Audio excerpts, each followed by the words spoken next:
Welcome to the Global Discussion, discussions with creatives, leaders and thinkers. My name is Simon Hodgkins and today I'm joined by Greg Canty. Greg, you're very welcome to the podcast. Let me begin by asking you to share a little bit about your journey and the wonderful world of work that you're involved in. So over to you, Greg.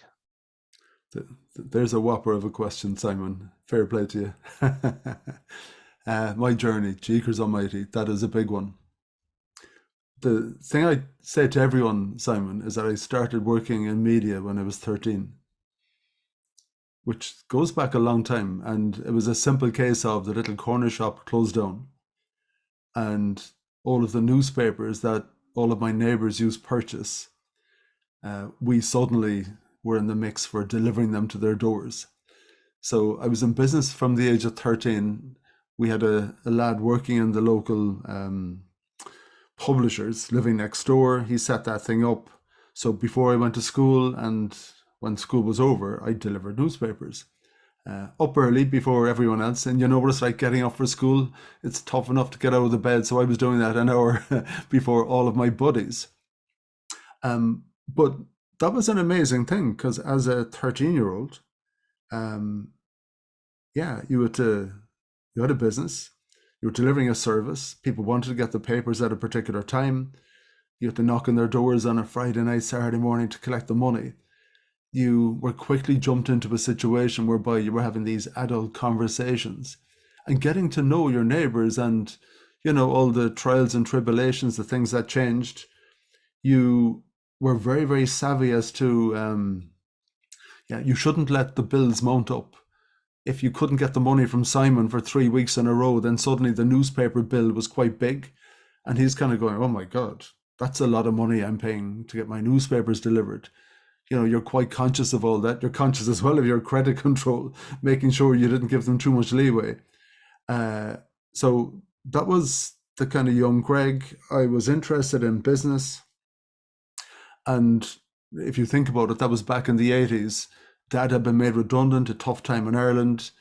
And someone had said to me somewhere that a route to getting into business might be to go into an accountancy office. So I went into an accountancy office in Cork, where I'm from. I thought it was like Wall Street, Simon, arriving on the South Mall in Cork for the first day, big finance and everything. It's not really like Wall Street, but anyway, I thought it was. Working by day, studying by night from the age of 17 to 22, I qualified. That was a great time. We were, as a kid, as a young person, 17, 18, 19, you were introduced to people's businesses. So you were there at the boardroom table with Simon and his business. A lot of them were going through tough times. It was amazing. It was absolutely amazing.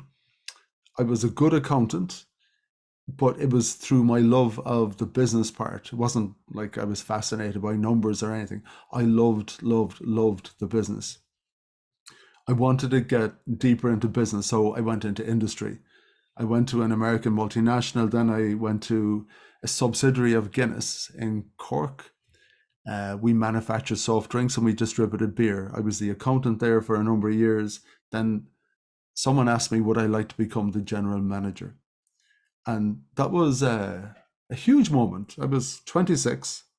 And in a way it was, are you going to close the door on your profession of being an accountant and start on this other journey of being a general manager whereby you had responsibility for everything? That was amazing. I did that for a number of years. Then there was a knock on the door from my boss in Dublin in Guinness in St. James Gate. We would like you to come to Dublin. Now, that was serious business because if you think about it, at the time, Guinness in Ireland would have been one of the biggest companies. So I went up there and, do you know, that was a huge learning because I actually thought to myself, if you head down, work hard, be honest, talk straight, all of the skills that got you through the door there should stand to you. But what I didn't realize was I wasn't the head of a company with 65 employees now. I was one of many in a huge enterprise. I wish someone had pulled me aside, Simon, and educated me about the politics of working for a large organization. you don't always speak your mind. You know when to keep your mouth shut. Sometimes when people are asking for your opinion, they want you to dive into a big hole and make a fool out of you. And sometimes they really want your opinion. And though that skill set, and I didn't have it.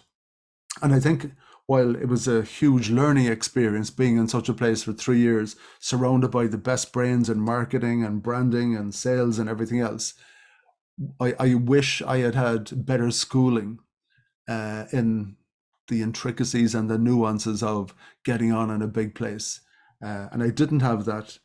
I went to a subsidiary of Heineken after that for 6 years. But to be honest, I was just repeating myself. In the middle of all of that, I had my own business on the side. So it wasn't just newspapers. I opened up a chain of record stores around the country. I had them for 12 years. That was quite interesting. At this point in time, I was bored. I wasn't enjoying working for someone else. I had met Deirdre, my other half, towards the very end of 2000. I liked what she was doing. She had started Fuzion. And within a few months of the following year, we had an idea for a project that could get us working together. It was to take a high-end fashion and beauty event on tour around the country. The best models, the best fashion, the best brands. We took them to the top venues. We did that for the best part of 4 years. A lot of the people we were working for, a lot of the clients, were getting huge publicity on the back of our work. Some of them came to us directly and said, listen, can you do our PR? So then Fuzion was born, myself and Deirdre working for a bunch of clients. We got busier and busier, started adding team members. We had an office in Cork, we added an office in Dublin. So here we are, 2023, and we're a full service agency, a team of 20. And it's really, really good. It's really, really good. One of the things I really like, Greg, is about the story about delivering papers, because there's nothing better for getting that sort of work ethic and discipline and commitment and consistency of having to drag yourself out of a bed on a cold winter's morning in the dark to deliver papers around the locality. And I talk to people who I didn't do that work. I wasn't delivering papers, but I do know quite a few people who did that as a way of making money in the short term when they were very young, and the work ethic that it gave them and the understanding, and that it's fascinating to see that even from then you were connecting with people, and then the accountancy and the growth that happened. And the thing that you mentioned as well about the corporate, I'm going to say corporate politics in inverted commas, but a lot of people would resonate with what you're saying there, because half the time in a very large organization, you spend doing your job and dealing with external matters, as you should.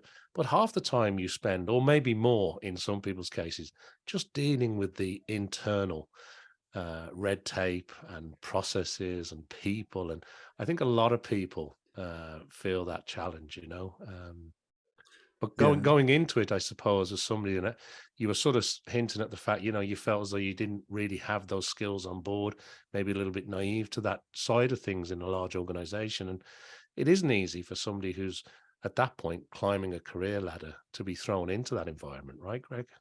Yeah, that was really, really tricky. It was just a totally different skill set that I'd never, ever been exposed to. And to be honest with you, Simon, I think there was hints as to my own personality and the way I am. And in truth, maybe no schooling would have worked, because I think my own personality set mightn't just have worked. I'm too driven. I'll speak my mind. I'll call it as it is. Not in a brutal way, not trying to be nasty or anything else like that to anyone, but there's that little bit of frustration. Something about the organizations, and I've noticed this in so many of those roles that I had.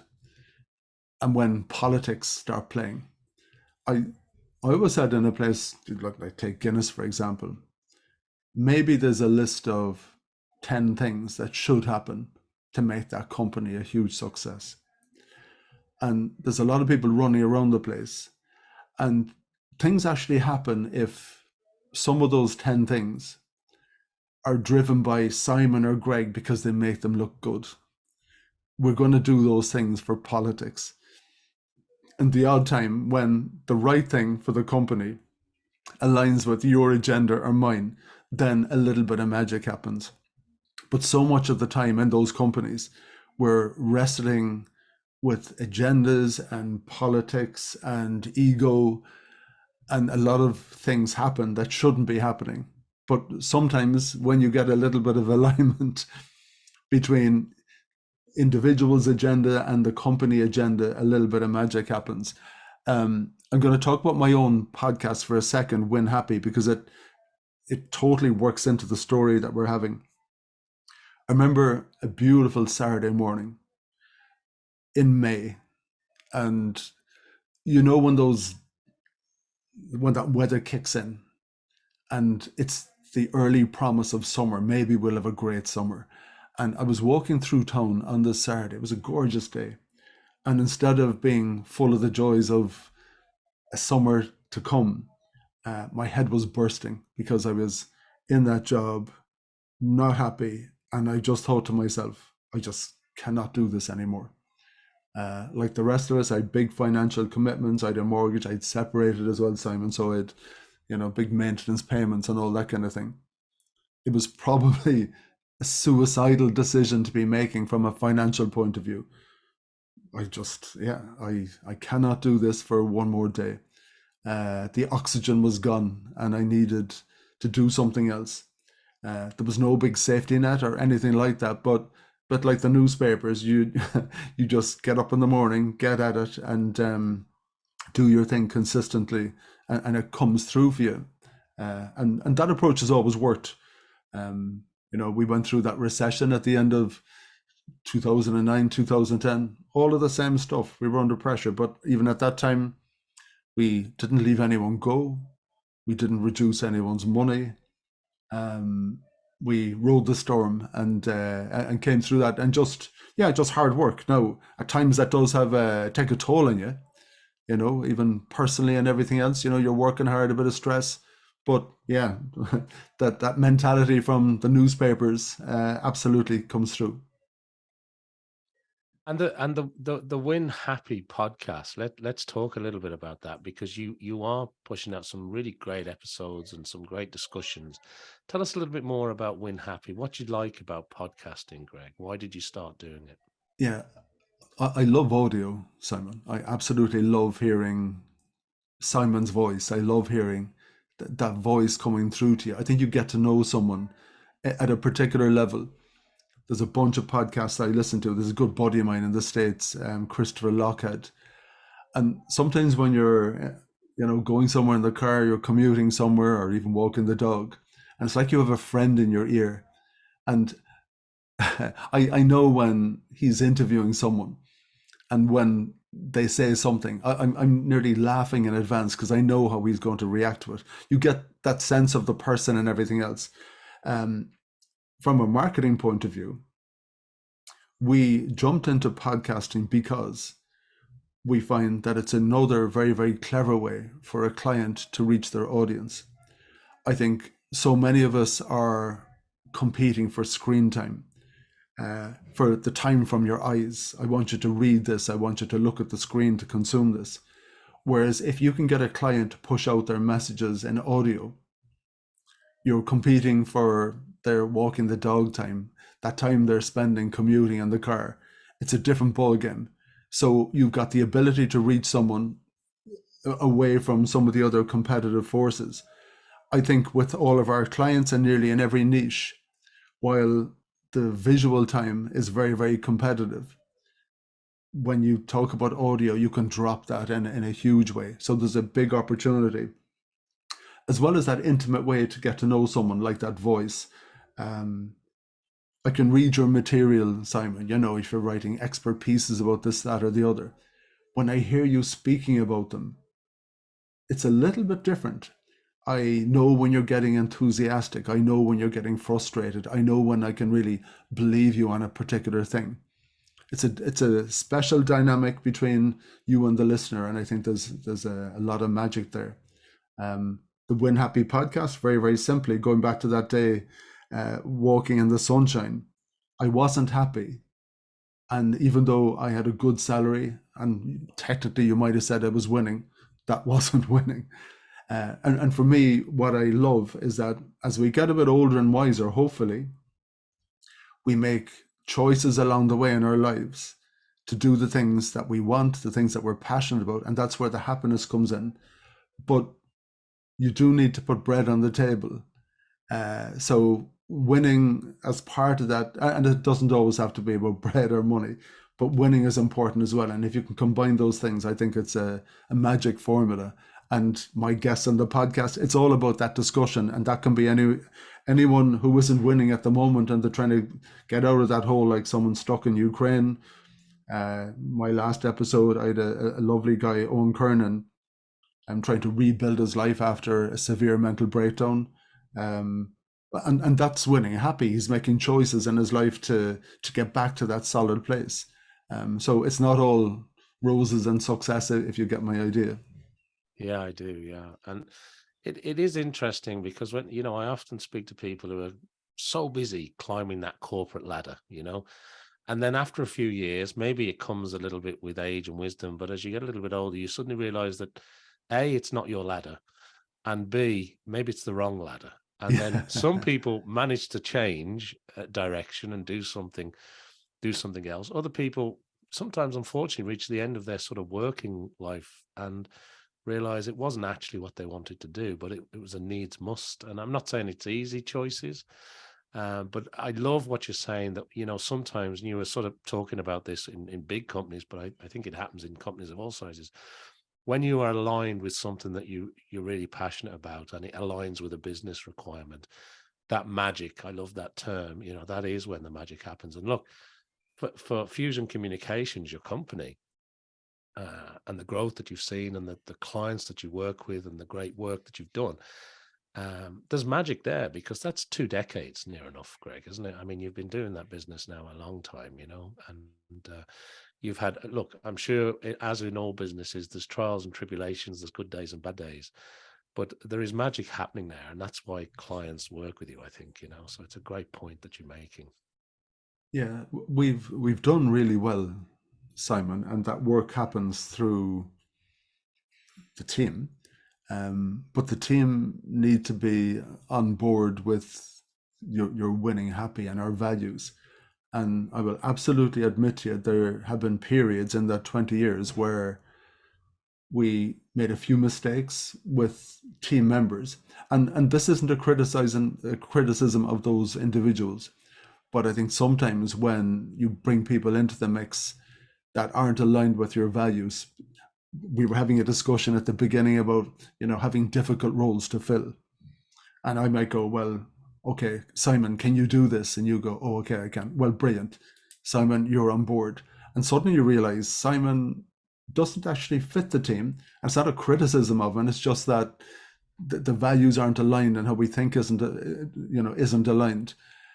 So when you have a good team from a technical point of view, and they're aligned from a values point of view, then you can achieve winning happy as best as possible. No, as you know and I know, that doesn't always come without problems and issues and challenges and everything else. Sometimes your clients mightn't be a fit for you.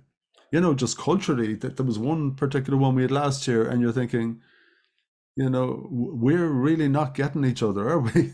And we kind of both agreed to walk away from each other because they weren't us and they didn't think like us, and it just didn't work, But that's good too. That's good as well. It is, and it's funny. I was talking to somebody recently on the global discussion about that very thing, and they were talking about their best salesperson and the difficult decisions. Sometimes it takes great leadership to let somebody go, even when they're bringing revenue into a company. And it's the same with customers. If the culture fit isn't right, it's never going to be right. And that sometimes the longer you persist with something because there's a financial tangible benefit to it, but it's actually driving you in the opposite direction of your values, ultimately it's unwinding things. It's not helping, even though at the time the short-term revenues are nice to have, and it takes strong leadership to do that, particularly when maybe it's a salesperson who's bringing in revenue, but they're just not aligned with the company ethos or the company values or where you're trying to get to.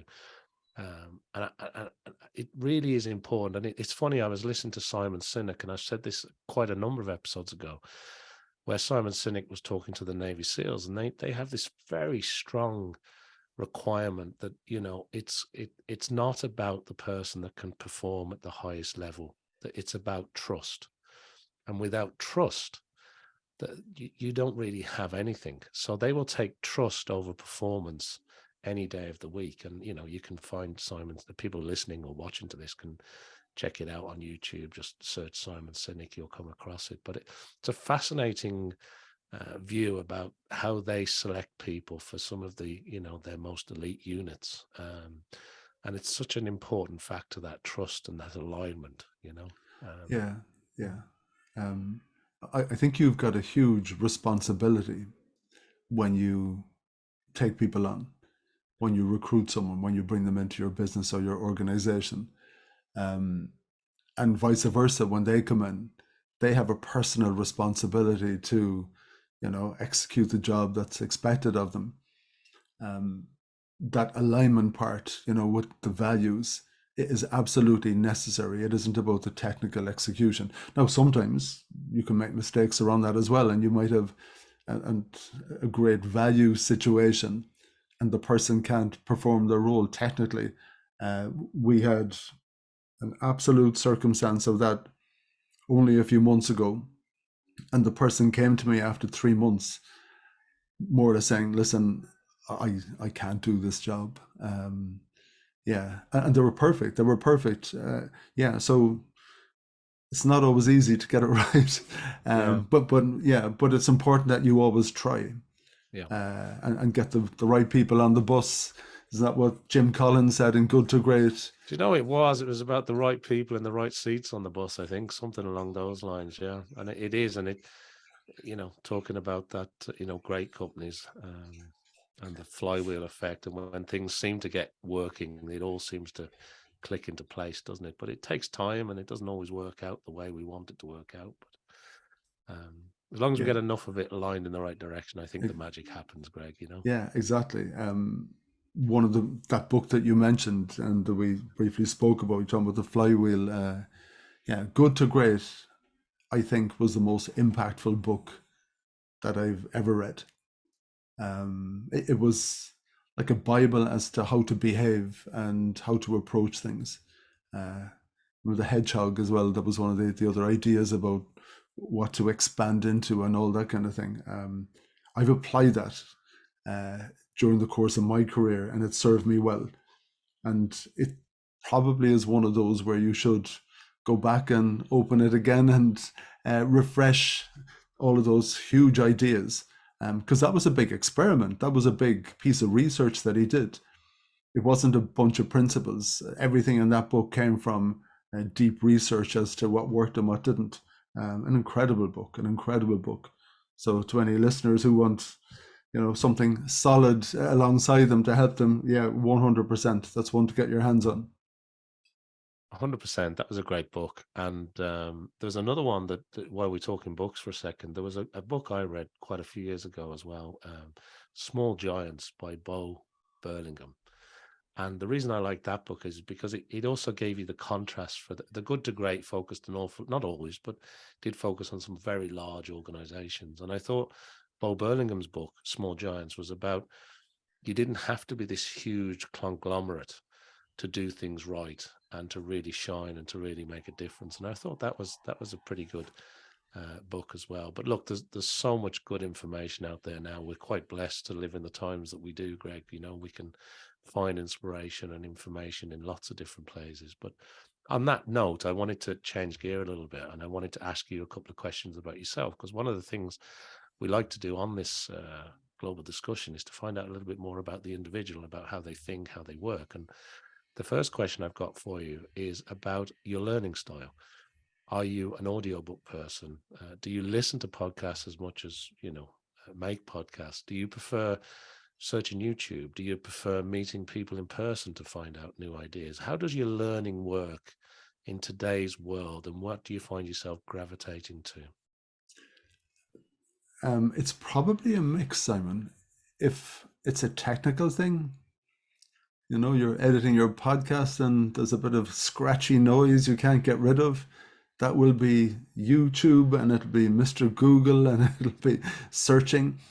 And with that little bit of tenacity, I'll stay at it till 1 a.m. until I crack that thing. And often you don't, and then you look for an expert. I had a buddy of my son over on one particular issue like that, but just you keep on going, and there's that motivation to be better. I think that's the thing that's driving. Yeah, absolutely. YouTube. I sign up for Udemy. I'm not sure if any of your listeners have done that. There's a new course we're about to start tomorrow. I'm going to do it with one of my work colleagues. I think that's really, really good, off-the-shelf courses. Reading. I don't have enough time for read. I look at my stack of books, Simon, and I think I'm never going to get through them in a lifetime. But I will end up buying a book if I want to learn a bit better. At one point in time, we went on holidays and I bought a fantastic book by a guy called Perry Marshall about Google ads. And there was another book on SEO, and not the things you should be reading, lying on the beach. But I don't have the time any other time. And I thought, okay, this is what I'm going to read instead of, some James Bond type thing or whatever. So a little bit of a mix everywhere. It's great. It's great because it's not the usual holiday read, is it? The SEO tomb sitting on the sun lounger. I like that, Craig. So thanks for that. And then the other question I want to ask you is about throughout this journey. Now, it could be back to delivering papers, or it could be something that happened last week. There must be people that you admire, that have inspired you, or maybe gave you a helping hand along the way. Is there a particular person or persons that spring to mind, or is it more of a personality or character trait that you sort of resonate with? Yeah. Okay. To be honest with you, I don't have a huge list of characters that have inspired me along the way. There was one guy I worked with when I was in the drinks company, that subsidiary of Guinness, a guy called Tommy Doyle. We employed him as a sales rep, then he became a sales manager. So he was my sales manager. This guy had won 7 All-Ireland medals with Kerry. Now, for the listener that isn't from Ireland, that is like your Premiership, that is like your FA Cup. He would have been an icon, but in Ireland, that Gaelic football is an amateur sport.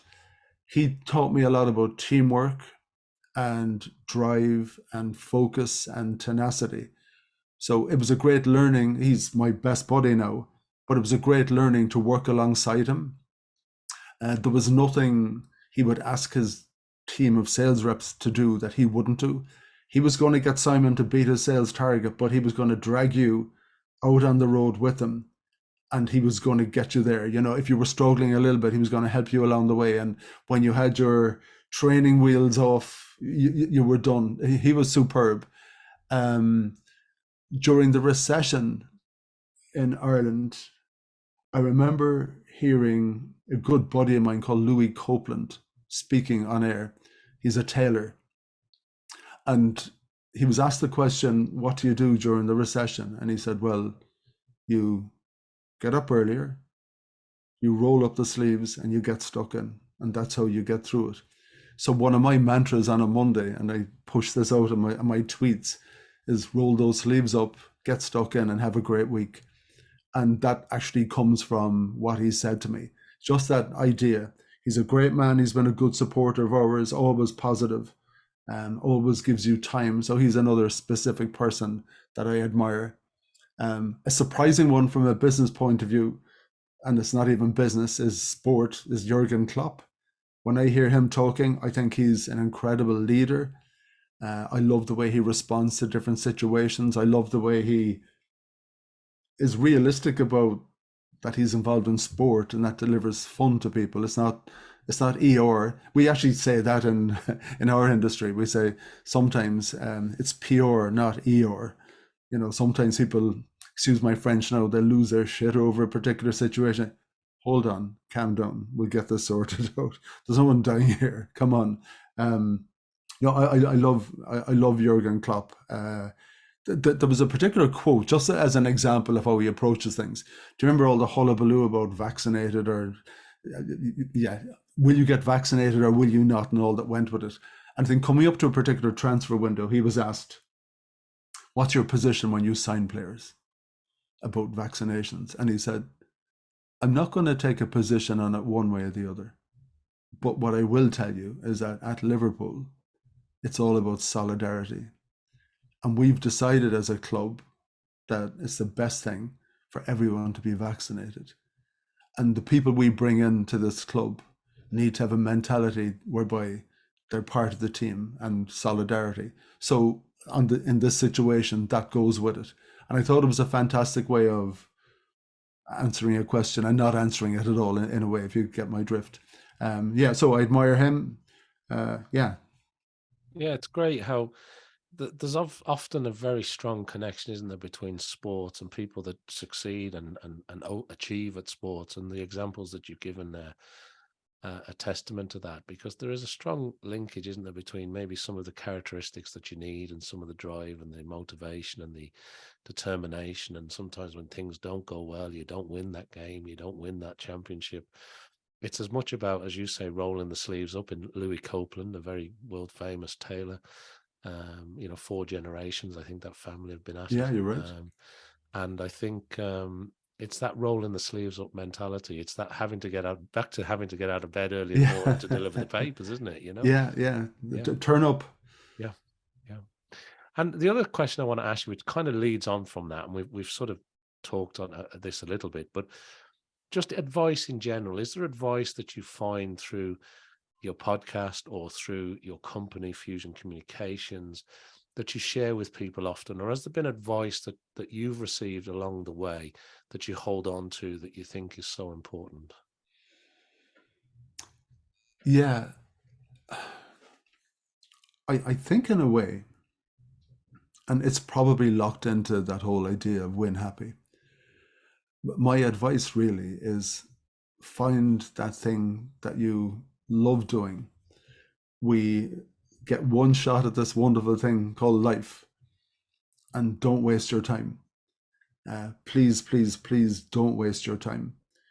Make sure that whatever job you're doing, whatever task you're doing, make sure that you're good with it. Don't waste time. Do not waste time. Even that expression, even like, oh my God, it's a Monday, I can't wait for Friday. Stop. Yeah, give me Mondays. If you're coming to the end of your days, you will take Mondays every day of the week. Don't waste time. Make sure what you do with it is just precious.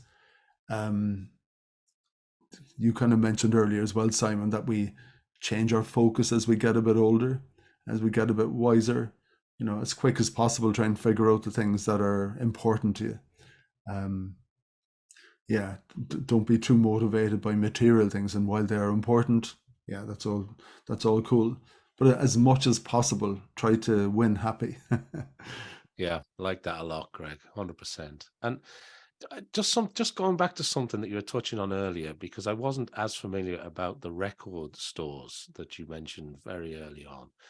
And do you think that was an early indicator? Because you kind of had this, you were climbing the corporate ladder, you were working in a good organization, you'd got the education behind you, you were ticking all the boxes, right? And yet you had this other business on the side where you had these record stores. Was that the early entrepreneurial flair? Was that the escapism? Or how do you, when you look back on that now, was that just the way it was going to be? Was that you looking to win happy back then? Yeah, I think it was. What I used to say to people was the record stores were the dream of a 13-year-old. I happened to see Thin Lizzy playing in the City Hall in Cork in 1980. The first concert I'd ever been to. I was just mesmerized. Phil Lynott standing on stage, waving his fist at everyone, asking us, were we ready to rock? I was ready. Simon, I was there in the middle of all these, men, if you can imagine back in those days, people smoking, leather jackets, sweaty, a packed hall. And in that particular hall, there's a bounce on the floorboard. So when the gig got going, Jeekers Almighty, your whole body was moving. Even if you were trying to stand still, you couldn't. I loved music stores. I loved the magic of music.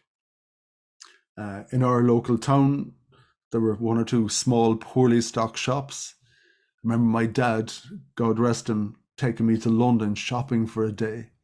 And he stood at the door of HMV, he stood at the door of Virgin. We went up to Hammersmith and some of those record exchange stores. And I came back with 30 records myself. And I bought them myself with my newspaper money, if you know what I mean. I wanted to do that. So that was the dream of a 13-year-old. I managed a few bands along the way when I had my kind of full-time jobs, but I wanted to open record stores. And we did. And being honest with you, a very important lesson is if you want to open a business, it's not going to work as a thing on the side. It's a fantastic way to lose money. Even as an accountant with all of the skill set available to you to control something, you can't. You're not there for the conversations with customers and everything else. So while it was the dream of a 13-year-old, I wish I could have been more part of that dream instead of just doing the books and having the stress and everything.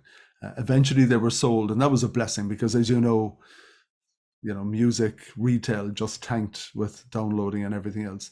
But it was a dream, and it was something that I achieved. And a funny thing, when we were doing those fashion events, I used to get very involved in the music, during the fashion events themselves, and that was quite interesting. And my son ended up doing a lot of work in music. He produces videos. So for anyone that's listening, if they know Hosier, Take Me to the Church, he produced that video, seen over 1 billion times. He's done a lot of work in video. Now he's gone on to work in film, but that's kind of part of my DNA. And even on the podcast, you'll notice that, I've interviewed a lot of people who work in music. I have a lot of friends there. So it's probably that love deep in everything. I've got the little speaker up there. If I'm working away in the afternoon, Simon, I'll be pressing play. That's wonderful. And the apple doesn't fall far from the tree. Right? Yeah. That's great. And a lot of people will be familiar with that music and that artist. I mean, that's incredible. So the other thing I want to ask you, talking about dreams and magic, what does dreams and magic look like for you over the next 6, 9, 12 months? What are you hoping to achieve? What are you focused on? What does the roadmap look like? How does that work for you, Greg? Yeah, my dream for the next 6 months, year, 5 years, or whatever, it's quite unusual because I would have worked in a lot of different jobs down through the years, and with every role that you come to, there's a period of newness, and then there's a period of I know what I'm doing here, and then there's a period of I'm starting to repeat myself. When you work for yourself, as we've been doing in Fuzion, so I've been involved for nearly 20 years. Yeah, you have to find the newness in what you do, even though you're kind of punching out the same thing year in, year out. And the newness comes from clients, the newness comes from, a shift in media. We had social media, we had blogging, now we have got podcasting. And I think the challenge for me is just to keep on finding new clients and new experiences with what I'm doing. And maybe with a bit less stress. Something 100% during those recession times was that you heard that analogy or that example or that thing that Louis Copeland said about, roll the sleeves up, get stuck in, get up earlier. That really is foot slammed on the accelerator. And that does take its toll on you a little bit as well. So maybe if you can pull that back a little bit, empower some of the senior members in our team to take over some of the stuff that I've been doing, and maybe look for more win happy moments in the working week as opposed to being a little bit too full on. I think that would be my dream really for the next while. I do need to find, besides podcasting, Simon, I do need to find more interests outside work because it's all work and podcasting, I'll be honest. Yeah, and it is interesting because we all have a certain amount of days, a certain amount of breaths. We don't know what that number is. And you do need to reinvent yourself too. And the business, particularly being in business for over 2 decades now, I mean, you're constantly having to adapt. I'm sure the business that you do today looks nothing like the business you were doing 2 decades ago. The tools, the platforms, the technology, the backdrop, the clients, the requirements, what the client wants to do, and how you provide that. It all changes rapidly, and you have to keep abreast of that. And then comes things like a war, a recession, a financial boom, a bust, and it all does take a toll. So I think, the way you're going about that and what you're sharing with us, I think it's valuable advice to people, because you can't keep accelerating all the time. It's like your best racehorse needs to rest and recover and be fed and be groomed and looked after. You can't keep things going at full throttle. You think you can, but you can't. And you need to really have that balance, don't you? And you need to be able to, as you say, empower others to help you and to grow. So I think that's real sage advice. So thanks for sharing that, Greg. One of the other things, as we come towards the end of our time here today, is I'd like to ask people about if there's any other area that we haven't maybe touched on. Is there anything else you're thinking about that you'd like to share with our worldwide audience? And the other part of that question is, if people want to find out more about Win Happy, the podcast, find out more about the work that you do at Fuzion Communications with a great team that you have, or get in touch with you, where's the best place to send people to? Okay, so I'll answer those questions, but before I do that, can I ask you a question? Sure. Because from my own podcast experience, we go about our podcast with a clear idea as to what we want to achieve by it. And from time to time, people come up to you and they say, well, really enjoyed that episode. That was great. But I find generally you see the numbers, you've got so many listeners, but no one actually gives you feedback. It's quite rare. So you're running a great podcast, Simon. Congratulations. So could I just put you on the spot for a second, and to anyone who's listening, could you share with them your objective for your podcast and what you'd like them to share with you, be it on your LinkedIn account? Because I'm sure at times you'd love to hear a bit more and get a bit more feedback. Well, it's great, Greg, and I certainly welcome that question, because sometimes you get a lot of feedback and it's great. Sometimes you don't get. It's normally really positive, if I'm honest, and some of the advice that I cherish probably more than everybody has an ego. It's nice for people to get in touch and say, oh, you've got a great podcast. It's doing really well. Fantastic. I don't know how you do it.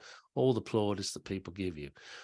But you don't really learn from that. And at least that's my experience. What you learn from is somebody saying, have you tried this? Have you tried that? I'm using this. I'm using that. And I sort of talk to people like yourself and like others who have a podcast. We were talking before we even hit record about how much time it takes to produce an episode, the commitment that it takes, and, the team that you have maybe behind the scenes or not, depending on where you're at with your podcast. And I think a lot of that stuff, that's the kind of feedback that I really, really value. This podcast, this show, while I've got a quick opportunity here, it really builds on the 400 odd written interviews that I did at the Global Interview, but it's focused in 3 key areas, and it's real clear. It's creatives, leaders, and thinkers. And that's predominantly not only the guests, but it's also a lot of our growing audience. I'm blown away with the amount of countries that this podcast is being listened to in already. We've had some tremendous people on the show. But I do lean, like you were saying, your podcast, you sometimes lean into the music a little bit because it's what you do. I love talking to people that are creative, people that are working in a creative field. Of course, Fuzion Communications is certainly in there. And leaders, when we talk about leaders, I'm not just talking about the captains of industry. You don't have to be the CEO of a company that's doing billions and billions. Yes, we talk to those people too. But sometimes it can be, a solo entrepreneur that's doing something really important that I think would be of interest to our listeners. And thinkers, I do like a little bit more of the academic side of things. I love talking to people that have to think about the work that they do. I talk to a lot of authors, a lot of writers, a lot of publishers, and a lot of people within sort of the more academic type fields. So that could be science or whatever. But I think creatives, leaders, and thinkers, it's quite broad when you sort of think about it in that sense. But it's also a spot that I and the community that I have around the world that have been built up over a number of years are really attracted to. But when it comes to feedback, I think going back to your original question, Greg, I don't mind good and bad feedback, because I find I learn more from the feedback where somebody says, actually, you should do this, actually, you should do that. And I've actually interviewed a couple of people who are really, really excellent podcasters. They've been in podcast production for years. One person in particular, I haven't released the episode yet, but it will be out soon for people that follow it. You know, this person's working with people who are paying £50,000 per episode to produce a podcast. And when you get into an in-depth discussion with somebody about what goes into producing a £50,000 episode per podcast, it's very different to what I'm doing, but the learning is immense. And for anybody who wants to see what guests are coming up or find out more about creatives, leaders, and thinkers, the globaldiscussion.com is where they can go. I'm not sure if I've answered everything, Greg, but that's kind of what came off the top of my head, you know? Yeah, no, that's cool. And I just urge any listeners to maybe realize exactly what you've said. You know, that half an hour conversation that they listen to is a lot of work by you. And maybe, you know, return the favor a little bit and give you a little bit of feedback or a thumbs up or whatever that looks like, because you only get better when that vacuum gets kind of closed in a little bit, you know. Yeah, but well done, and thank you for today. Thanks for asking, Greg. It's great. Yeah. I'm not normally put on the spot like that, but I really appreciated it. It was a great question. No, you're totally cool. No, thank you, Simon. I don't have really anything to add. Thank you for your friendship. You're wonderful online. In terms of me, you'll get me on Twitter, Greg Canty Fuzion. You'll get me on our website, fuzion.ie. There's a blog there as well, and of course the Win Happy podcast. And there's an invitation to Simon to come on the podcast and talk about himself. So if you're willing to accept that, Simon. That has to be done. That has to be done. Good man yourself. It's fantastic. That brings us nicely to the end of this discussion today on the global discussion. So thanks very much indeed to Greg. Thanks to everybody who's been watching or listening to this episode around the world. I certainly do appreciate it. I'd love you to like, follow, subscribe, not only to the global discussion, but also to Win Happy. And please make sure that you join me back here for some more discussions with creatives, leaders, and thinkers. So thank you, Greg. It's been a pleasure to talk to you again today. Thanks a million, Simon. Take it easy.